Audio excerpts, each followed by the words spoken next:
Évidemment, beaucoup reste à faire et je partage une partie de leur analyse. Beaucoup reste à faire et finalement, les exemples qui ont été pris, pour moi, sont révélateurs, à savoir notamment le manque d'écoles et de manière plus générale, le manque de collèges et de lycées. Mais voilà, l'État s'est engagé, donc un demi-milliard d'euros pour la construction des collèges et des lycées.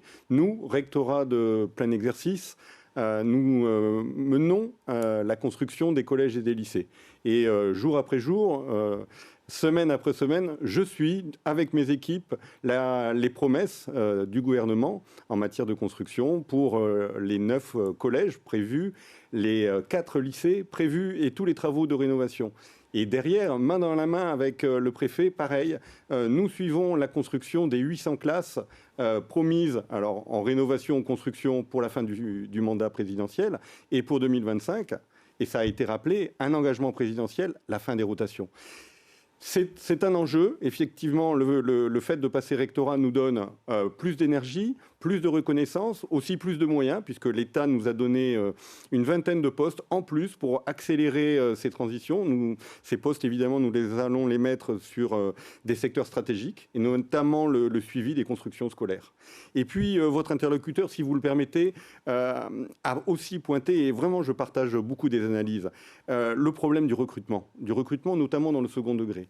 Aujourd'hui, rectorat de plein exercice, pour nous, c'est une avancée, et c'est d'autant plus une avancée qu'on est maintenant région académique et qu'on a maintenant une vision globale sur l'enseignement scolaire et aussi l'enseignement supérieur. Ce qui nous permet de définir aujourd'hui une stratégie en matière de formation au niveau du CUFR pour, cette fois-ci, les professeurs du second degré. Et vous avez entendu le président de la République qui a rappelé qu'il fallait défendre et développer le CUFR. C'est ce que nous allons faire.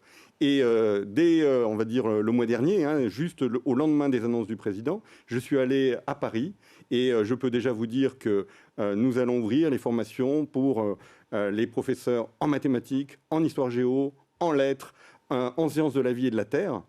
Et en parallèle, toujours avec le CUFR pour donner des débouchés à nos jeunes, nous allons ouvrir les formations médicales tant attendues par la population. Donc les choses avancent. Le fait d'être rectorat, ça nous donne plus de force, plus d'énergie, plus de reconnaissance aussi au niveau de notre tutelle, et puis plus de cohérence dans notre action avec l'enseignement supérieur. En attendant, on le constate, les écoles, les établissements du second degré restent surchargés avec des classes qui accueillent plus d'élèves que prévu. Tout ne pourra pas se faire du jour au lendemain. Si quelqu'un sait construire des écoles en quelques semaines, moi je peux donner une recette. C'est une recette provisoire qui consiste à mettre aujourd'hui évidemment des bâtiments préfabriqués, modulaires. C'est pas ce que nous souhaitons. Évidemment, nous allons faire ça dans un certain nombre de cas particuliers, comme nous l'avons fait pour le second degré.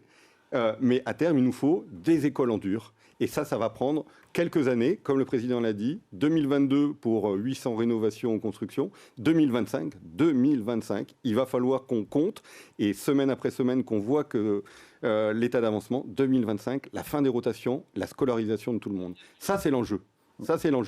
Et nous allons y arriver. Alors, vous avez parlé de recrutement de professeurs. On a entendu également dans le reportage les syndicats parler de formation, de plus de formation pour si c'est prévu également dans le cadre de ces prochaines échéances.